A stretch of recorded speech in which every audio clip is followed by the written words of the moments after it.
మెదక్ జిల్లాలో ఉన్న 4 మున్సిపాలిటీల పరిధిలోని 148 పోలింగ్ కేంద్రాలలో ఉదయం 7 గంటలకు ప్రశాంతంగా పోలింగ్ ప్రారంభమైందని మెదక్ జిల్లా ఎన్నికల అధికారి రాహుల్ రాజు తెలిపారు. ఈ సందర్భంగా 18వ వార్డులో ఆయన సతీమణితో కలిసి తన ఓటు హక్కును వినియోగించుకున్నారు. 5 వార్డులలో అదనపు కలెక్టర్ నాగేష్, అదనపు ఎస్పీ మహేందర్ తమ ఓటు హక్కును వినియోగించుకున్నారు. ఎలాంటి ప్రలోభాలకు గురికాకుండా ప్రతి ఒక్క ఓటరు పోలింగ్ కేంద్రాలకు తరలి వెళ్లి తమ ఓటు హక్కును వినియోగించుకోవాలని సూచించారు. ఈ సందర్భంగా అన్ని పోలింగ్ కేంద్రాలలో ఎలాంటి అవాంఛనీయ ఘటనలు జరగకుండా జిల్లా ఎస్పీ ఆధ్వర్యంలో 686 మంది పోలీసు సిబ్బందితో అన్ని పోలింగ్ కేంద్రాల వద్ద పటిష్ట భద్రత ఏర్పాటు చేశారు.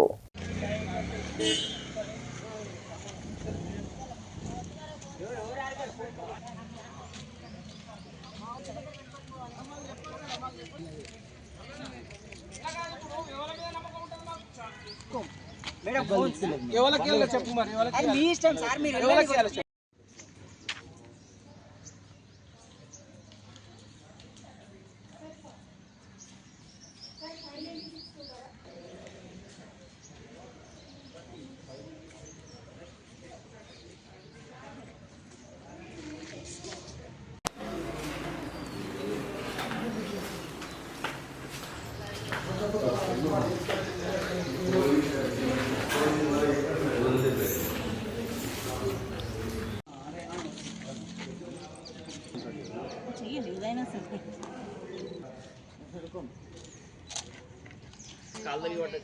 రూమ్ నంబర్ 9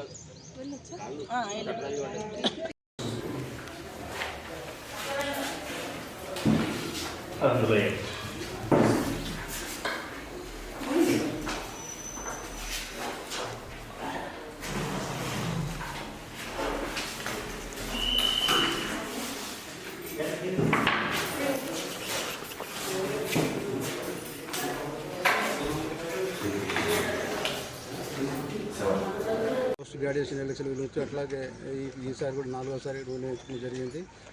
ప్రజలందరూ కూడా ఎంప్లాయీస్ కూడా అందరూ కూడా వచ్చి ఓటు హక్కును వినియోగించాలని చెప్పి కోరుతున్నాను. Thank you.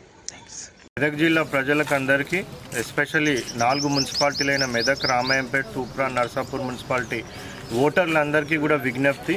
సో ఆ పోలింగ్ స్టేషన్స్లలో అన్ని ఏర్పాట్లు కూడా మనం సజావుగా చేయడం జరిగింది. అన్ని పోలింగ్ స్టేషన్స్లలో కూడా మెదక్లో ఉన్న 4 మున్సిపాలిటీ పరిధిలలో మొత్తం పోలింగ్ స్టార్ట్ అయ్యింది. సో మీరు అందరు కూడా నిర్భయంగా ఏ విధమైన ప్రలోభాలకు లోను కాకుండా ప్రతి ఒక్కరూ పెద్ద ఎత్తున వచ్చి పోలింగ్లో పాల్గొని మీ యొక్క విలువైన ఓటు హక్కును వినియోగించుకోవాలనేసి కూడా అందరినీ కూడా విజ్ఞప్తి చేస్తూ ఉన్నాం.